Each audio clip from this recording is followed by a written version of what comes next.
Ya, olwaleero tugenda kuddayo owa Kadaama eyazimba ennyumba eri gye nabalaga nga eri ku roofing stage.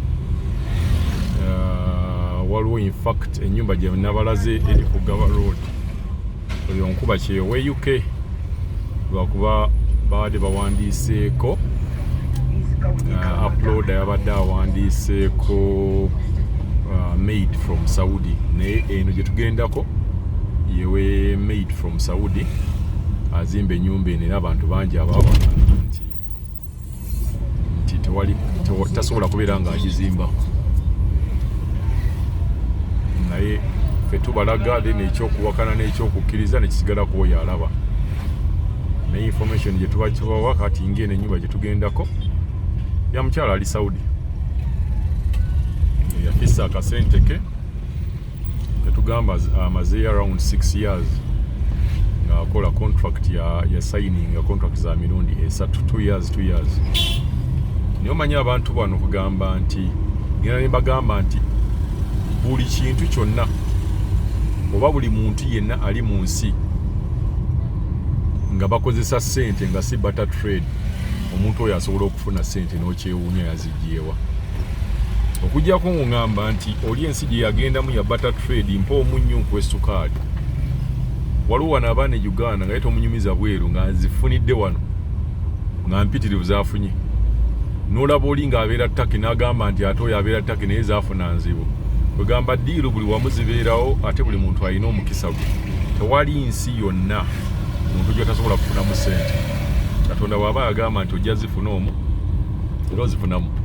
So tugenda ku nnyumba eno mbadde njibalaga, nakoma okugibalaga nga tebannagiggala, kati ngenda kubalaga nga bagiggadde, then mbabuulire ne costs z'enzigi,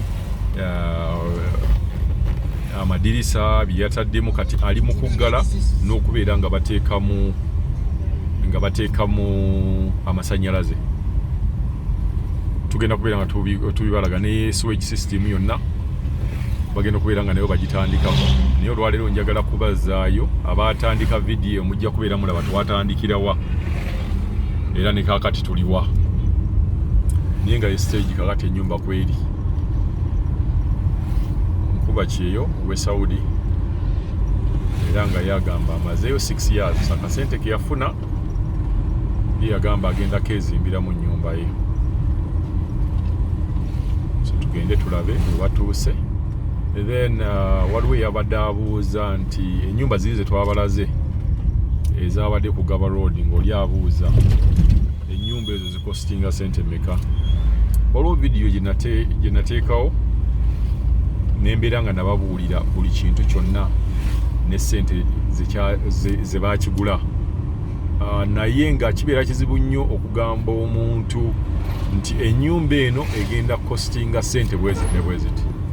Nabanye abantu abagenda ne bateekayo ekintu ekyo, naye nze ngamba ekintu ekyo tekikola oba tekibeera proper. Lwa nsonga ki? Nti omuntu oyinza okwesanga nga azimbye mu kisenyi. Omuntu azimbye mu kisenyi n'omuntu azimbye ku land eri flat n'omuntu azimbye ku lusozi, ne bwe mbeera muzimbye ekintu kye kimu, costs ez'okuzimba tezisobola kwenkanankana. Oyinza okwesanga omuntu azimbye nga wazimbye wennyini bulooka ziri awo kumpi, ate oli n'azimba nga bulooka balina zijja lugendo. Oli n'azimbisa bulooka nga za seminti, onaazimbisa bulooka nga za bugundi za buno bubulooka bwaffe bwonna basome segeera.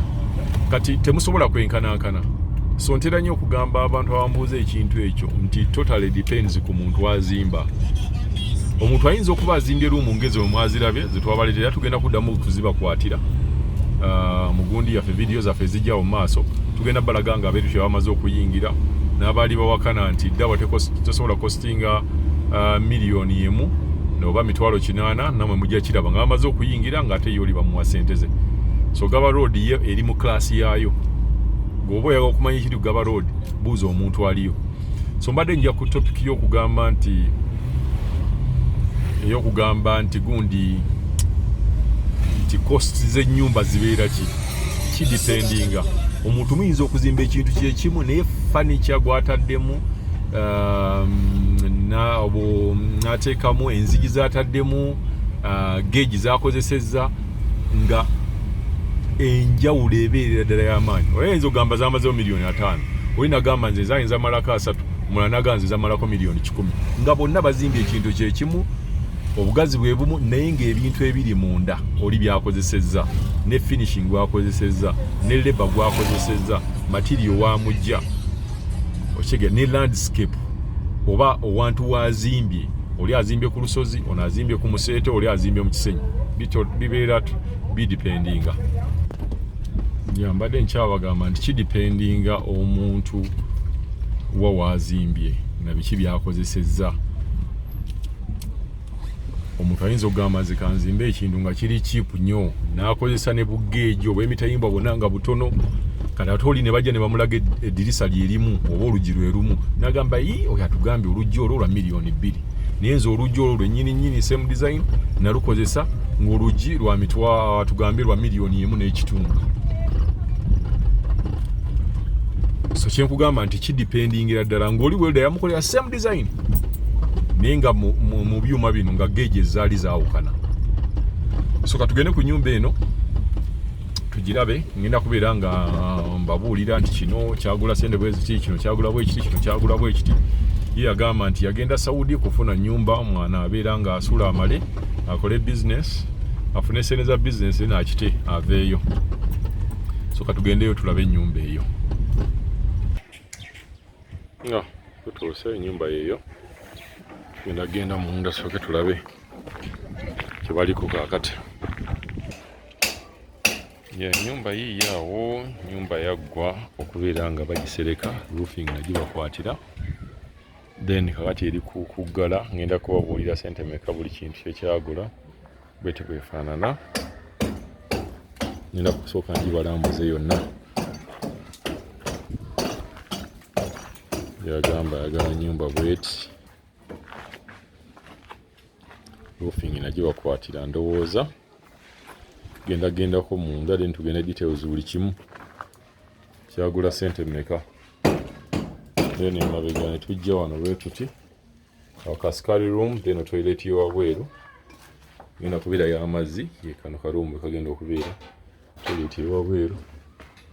Then wano ngalama yaggwa dda mu nnyumba, soke ngi bayiseemu, kati bali kuteekamu masanyalaze, bali mu kuteekamu masanyalaze nga bw'olaba, that is a meter box. Kino kino mbeera mu ki meter box. Then tugende munda, amaze okugiteekawo. Tugenda munda wano, sitting well designed. Zigi zonna ngenda kujja mbabuli how much it costs. Nyumba mpanvu ddala, erina height mpanvu okuva wansi paka okugenda waggulu. Okuva wansi paka waggulu wali 16, yagiyimusa nnyo 16 feet okuva awo paka waggulu. Yagala ennyumba nga mpanvu nnyo, ebeere nga empewo nga mweri nga tefuna bbugumu. Kaddiiro then wano kagenda kubeera kafumbiro, then wano nga keka shedi kowabweru. Nja kubeera nga ngibakwatira era nga yonna ng'ewedde. Waggulu bamala okuggwa, baakubayo dda engalama era etandise okubeera nga ekala. Ne mbagambye nti amasanyalaze nago gaago bali mu kutema, guswiki bagenze babuteekamu. Bonna bugenda okuyitawo n'abagenzi nga bateekamu.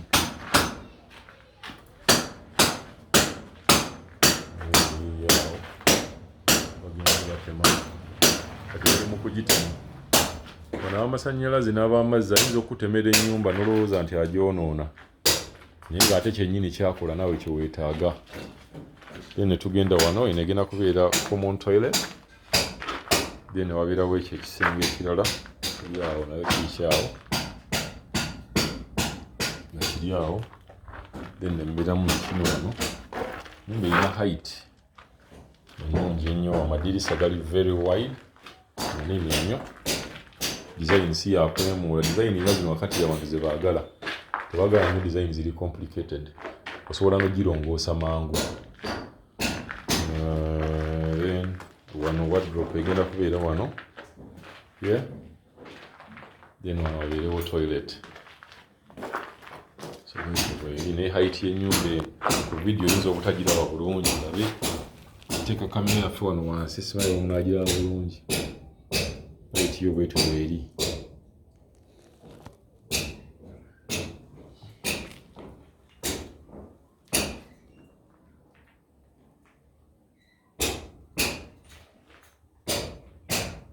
Kakati tugenda tulabe prices z'okuggala ennyumba.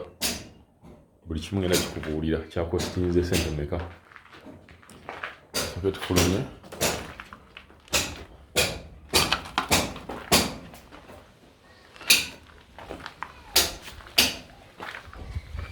Wano.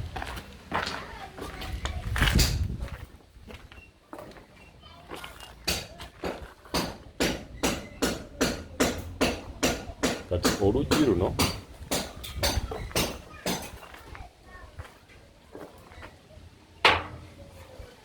olunene mululaba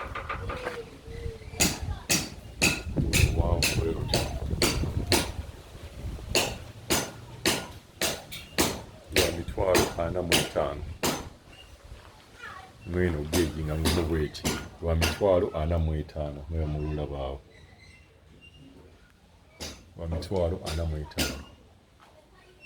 Ne tudda ku ddirisa lino nga mubuuliza wabweriti.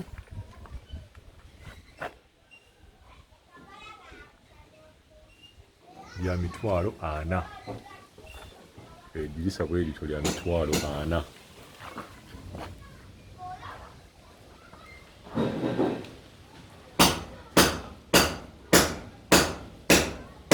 Geegi eyo muzamulawo obunene bwakyo lya 40,000.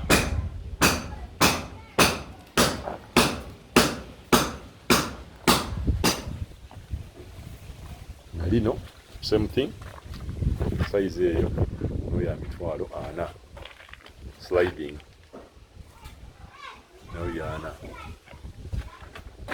Na lino nalyo yana size ezo. Tuvaawo ne tujja ku buno bubagula. Buno bubagula yabukoledde 8,000 ng'embulaba wano wa design.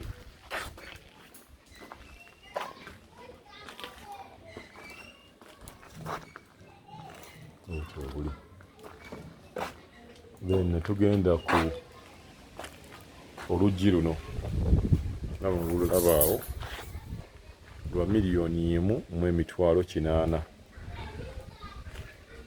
Soko luzeewo yawuluzizeewo lwa 1,800,000.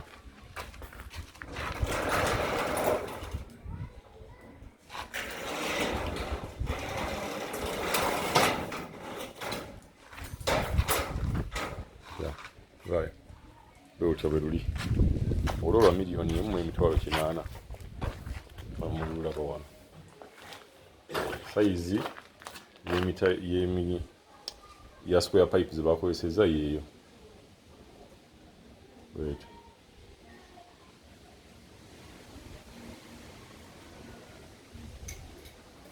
Then kubeerako ne rovers.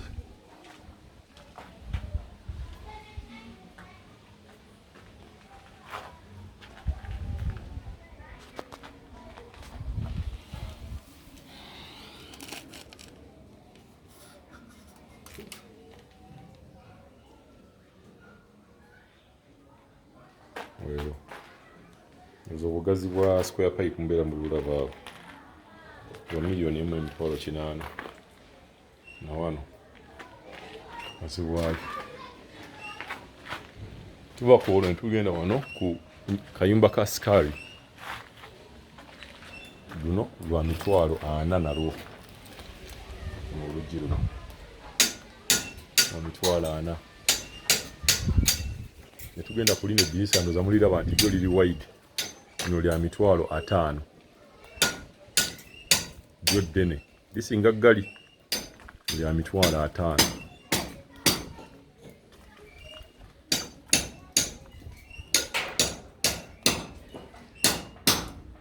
buyite bifaanana. Baamala ddala n'okuteekako engogondo za muziraba. Maze obutasobola kuwona emigoggo baamala oziteekako ziizaawo nejja bwoti. Mazzi ne gabeera nga gakkirira wano wansi. Paka awo wansi. Nesayi mwe tunaagenda okukoma wano bagenda kubeera nga bali ku paving. Nga bapavinga oluggya luno. Then mubeeramu n'obudirisa obulala obuli munda eno. Nako tubulabe.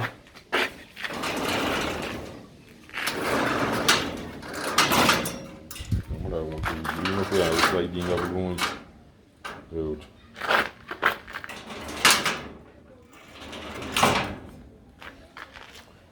Tugenda munda.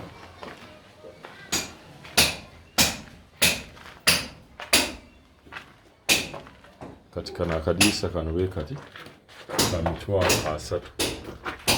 Kano akatono bwe kati ka $3,000.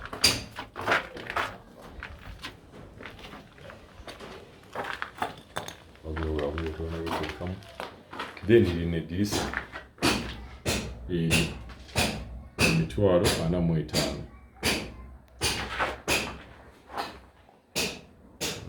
Wali then tugenda ku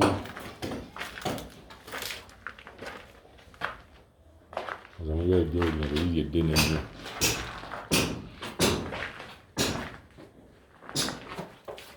Buno bwe mbagambye obudirisa obutono. Kati amadirisa mugalabye, enzigi muzirabye, n'enkosi muzirabye. Kati tuli ku kuteeka amasanyalaze. Abasima n'abatoilet bagenda kubeera nga bajja enkya.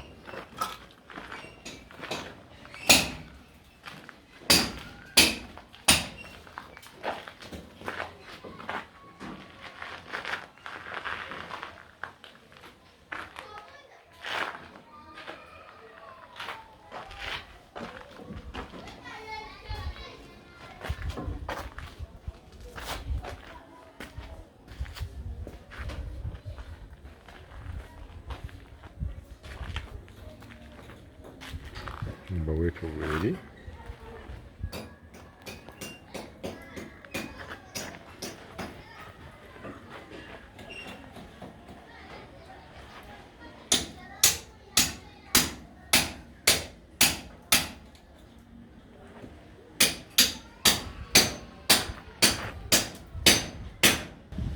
Then septic tank. System ya drainage nayo baadde bamaze okugikola. The septic tank on a way really. Eri bweti septic tank.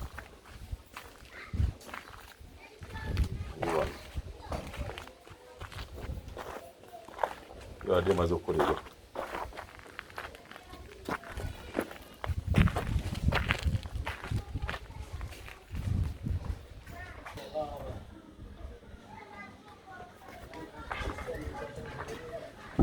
Yaffe bweti bwetuuse kaakati amaze okuggalwa.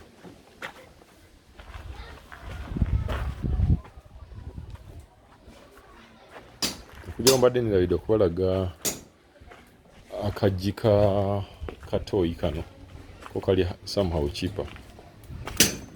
Kano ko ka $20,000.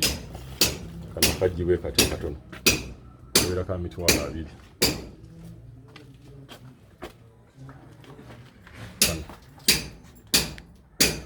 Kabeera ka $20,000.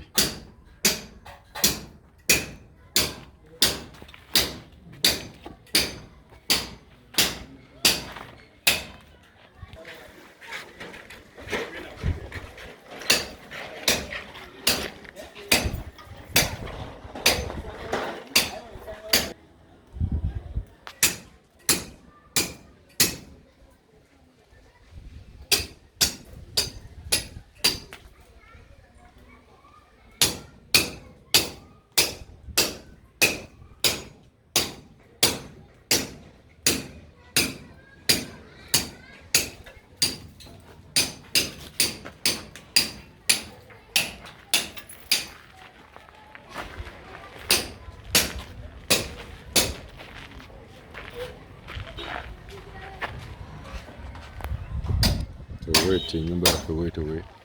bwerize stages aba following kati tuli ku eyo stage ey'okuggala tugenda kujja ne stage ey'okuplambinga paving ebyo